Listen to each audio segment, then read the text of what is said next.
La dernière vidéo, je vous ai dit qu'on allait voir aujourd'hui la grande période d'inflation des années 70 et de son impact sur le marché financier. Cependant, il y a certains événements politiques qui sont arrivés les semaines passées aux États-Unis que je crois qu'on devrait adresser. Et non, je ne parle pas à propos du Sacred Rome under Alaric, le premier roi de Visigoth, mais du US Senate runoff in Georgia. Vous me connaissez, je déteste les politiciens et les grands gouvernements. N'empêche, je peux pas les négliger vu que l'autorité américaine représente une très grosse influence auprès de l'économie et le marché financier mondial. Donc, pour cette vidéo, je vais vous aborder la politique, l'or et le Bitcoin. Let's go!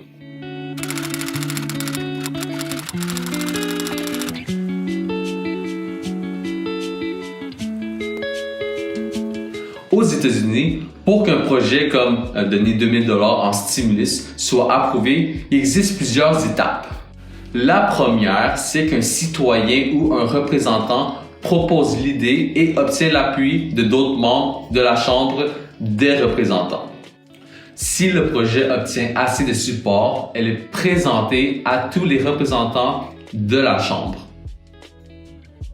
Dans cette salle de représentants, on retrouve actuellement 222 démocrates et 211 républicains. Comme on peut le voir, la Chambre des représentants est prise au contrôle par les démocrates. Si la majorité vote oui, elle passe à la Chambre des Sénats. Même principe s'applique. Si la majorité du Sénat vote yeah, ça passe.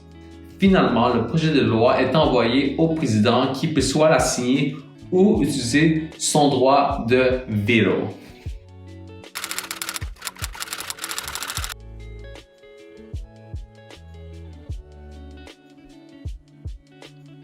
Dans l'État du Georgia, il existe un règlement où que le candidat doit obtenir plus de 50% des votes pour avoir un siège.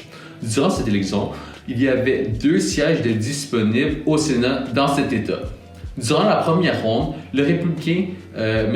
Perdue a eu un peu moins de 50% et son compétiteur Jon Ossoff, un démocrate, a eu 47,9% des voix. Pour l'autre siège, Loeffler, une républicaine, a seulement reçu 25,9% des votes et le républicain Warnock a reçu 32,9% des votes. Alors, le 5 janvier 2021, c'était la date pour voir qui allait contrôler la Chambre du Sénat. La raison est parce qu'avant cette élection, la Chambre était contrôlée par les républicains, 50 contre 48. Donc, si les 2 démocrates gagnent, c'est 50 versus 50, right? C'est égal. Mais non, s'il existe une égalité, c'est le vice-président qui vient dire le dernier mot. Et vu que la prochaine vice-présidente, Kamala Harris, est une démocrate, ça serait les Bleus qui gagnent.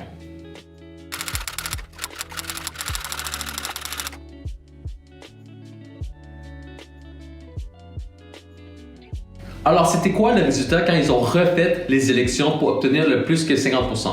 Ben, le démocrate Jon Ossoff a eu 50,4% des voix et son compétiteur 49,6%. Ainsi que l'autre démocrate, Warnock, a reçu 50,8% des votes et son adversaire a seulement reçu 49,2% des voix. Grâce à cette victoire, non seulement les démocrates contrôlent la Chambre des représentants, mais aussi la Chambre du Sénat. Alors c'est GG pour les républicains.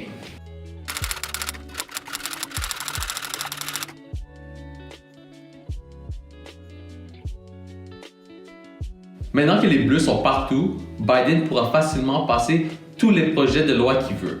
Que ce soit l'argent dépensé en infrastructure ou pour les familles, nothing is stopping him. Ceux qui ne connaissent pas les démocrates, leur motto c'est déficit, déficit et déficit. Mais surtout que Biden a choisi Janet Yellen comme trésorière, qui était l'ancienne chairman de la Fed, c'est clair que le Central Bank aux États-Unis et le Treasury Department ne sont plus indépendants. En passant, c'est ironique que son titre c'est trésorière, vu que dans son trésor, il n'y a pas d'argent. La seule chose que les États-Unis ont, c'est la dette. Mais bref, cet événement est supposé d'être bullish pour gold, mais on a vu le métal précieux baisser. Peut-être parce que les investisseurs sont optimistes de l'économie américaine avec le projet de relance à Biden. Mais on a vu Bitcoin monter. Honnêtement, tout ce qui est limité, mais seulement 21 millions Bitcoin qui peut être mined et qui agit comme une protection contre l'imprimante de la banque centrale. Mais Bitcoin, c'est une monnaie qui est décentralisée et qui est non dépendante des banques centrales. Ben moi, j'adore ça. Dans ma tête, je croyais que Gold et Bitcoin allaient monter ensemble. Cependant, tout ce que je vois sur Internet, Twitter en particulier, c'est le monde qui roast Gold et qui dit Bitcoin c'est le nouveau safe asset de New Gold. Moi, je crois qu'on a vu un transfert d'argent de Gold à Bitcoin.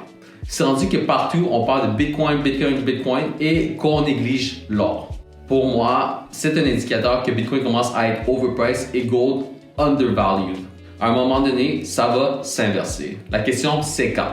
Par contre, ça ne veut pas dire que quelqu'un devrait vendre ses bitcoins pour Gold. Je pourrais avoir terriblement tort.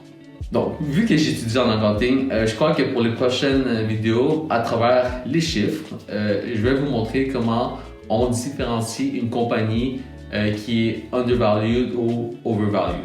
Il y a quelque chose qui dit que men lie, women lie, children lie, but numbers don't lie. Alors, on va voir ça pour les prochaines fois. Salut!